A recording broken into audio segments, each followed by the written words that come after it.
ಶಿರಸಿ ತಾಲೂಕಿನ ಬನವಾಸಿಯನ್ನ ಅವೈಜ್ಞಾನಿಕವಾಗಿ ಯಲ್ಲಾಪುರ ವಿಧಾನಸಭಾ ಕ್ಷೇತ್ರಕ್ಕೆ ಸೇರ್ಪಡೆ ಮಾಡಿದ್ದು, ಇದರಿಂದ ಈ ಭಾಗದ ದಲಿತ ಸಮುದಾಯಗಳ ಅಭಿವೃದ್ಧಿಗೆ ಹಿನ್ನಡೆಯಾಗಿದೆ.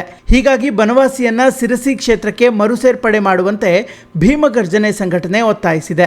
ಕಾರವಾರದಲ್ಲಿ ಮಾಧ್ಯಮಗೋಷ್ಠಿ ಉದ್ದೇಶಿಸಿ ಮಾತನಾಡಿದ ಸಂಘಟನೆಯ ಅಧ್ಯಕ್ಷ ಅರ್ಜುನ್ ಮಿಂಠಿ, ಬನವಾಸಿ ಈ ಹಿಂದೆ 2004ರ ಮೊದಲು ಶಿರಸಿ ಕ್ಷೇತ್ರದಲ್ಲಿತ್ತು. ಹೀಗಾಗಿ ಮುಂಬರುವ 2028ರ ವಿಧಾನಸಭಾ ಚುನಾವಣೆಗೆ ಶಿರಸಿ ಸಿದ್ದಾಪುರ ವಿಧಾನಸಭಾ ಕ್ಷೇತ್ರಕ್ಕೆ ಬನವಾಸಿಯನ್ನ ಸೇರಿಸಿ ಕ್ಷೇತ್ರದಲ್ಲಿ ದಲಿತ ಸಮುದಾಯಕ್ಕೆ ಮೀಸಲಾತಿಯನ್ನ ಘೋಷಿಸಬೇಕು. ಕಳೆದ ಸುಮಾರು 30-35 ವರ್ಷಗಳಿಂದ ಶಿರಸಿ ಸಿದ್ದಾಪುರದ ದಲಿತ ಕಾಲೋನಿಗಳಲ್ಲಿ ಮೂಲಭೂತ ಸೌಕರ್ಯಗಳಾದ ಬೀದಿ ದೀಪಗಳು ಮತ್ತು ಚರಂಡಿ ವ್ಯವಸ್ಥೆಯ ಕೊರತೆ ತೀವ್ರವಾಗಿದೆ. ನಮ್ಮ ಸಮುದಾಯದ ಅಭಿವೃದ್ಧಿಗೆ ನಮ್ಮದೇ ಸಮುದಾಯದ ಶಾಸಕರು ಬರಬೇಕಾಗಿದೆ ಎಂದು ಬೇಡಿಕೆ ಇಟ್ಟಿದ್ದಾರೆ. ಅವೈಜ್ಞಾನಿಕವಾಗಿ ಬನವಾಸಿಯನ್ನು ಬೇರ್ಪಡಿಸಿ ಶಿರಸಿ ಸಿದ್ದಾಪುರ ಮೀಸಲಾತಿದ್ದಂತಹ ಶಿರಸಿ ಸಿದ್ದಾಪುರ ಕ್ಷೇತ್ರವನ್ನು ಜನ ಬೇಡ್ಕೊಳ್ಳೋದು.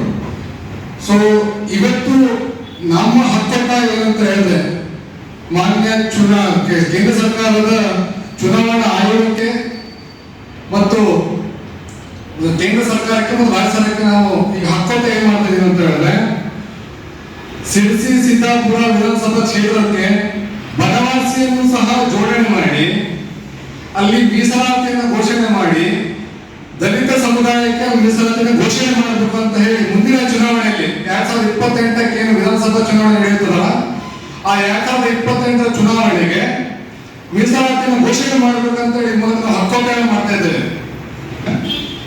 ಸುಮಾರು 2008ರಿಂದ ಮುಂಚಿನಲ್ಲೂ ಬಂತು.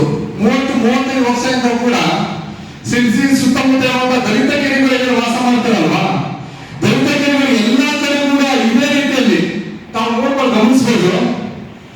ಏನು ಇಂಥ ಒಂದು ಮೂಲಭೂತ ಸೌಕರ್ಯಗಳು ಕೂಡ ಕನಿಷ್ಠ ಪಕ್ಷವಾಗಿಲ್ಲ.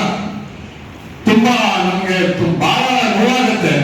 ಇಷ್ಟು ವರ್ಷ ಆದ್ರೂ ಕೂಡ ಒಂದು ಬೀದಿ ದೀಪಗಳಿಲ್ಲ, ಒಂದು ಚರಂಡಿ ವ್ಯವಸ್ಥೆ ಇಲ್ಲ, ಒಂದು ಸರಿಯಾದಂತಹ ಯಾವುದೇ ರೀತಿಯ ಒಂದು ಏನು ಹೇಳಿದ್ರು ಕೂಡ, ಎಷ್ಟೇ ಹೋರಾಟ ಮಾಡಿದ್ರು ಕೂಡ ಇಲ್ಲಿ ನಮ್ಮ ಸಮಾಜದವರಿಗೆ ಒಂದು ಮೂಲಭೂತ ಸೌಕರ್ಯಗಳು ಕನಿಷ್ಠ ಪಕ್ಷ ಸಿಗ್ತಾ ಇಲ್ಲ.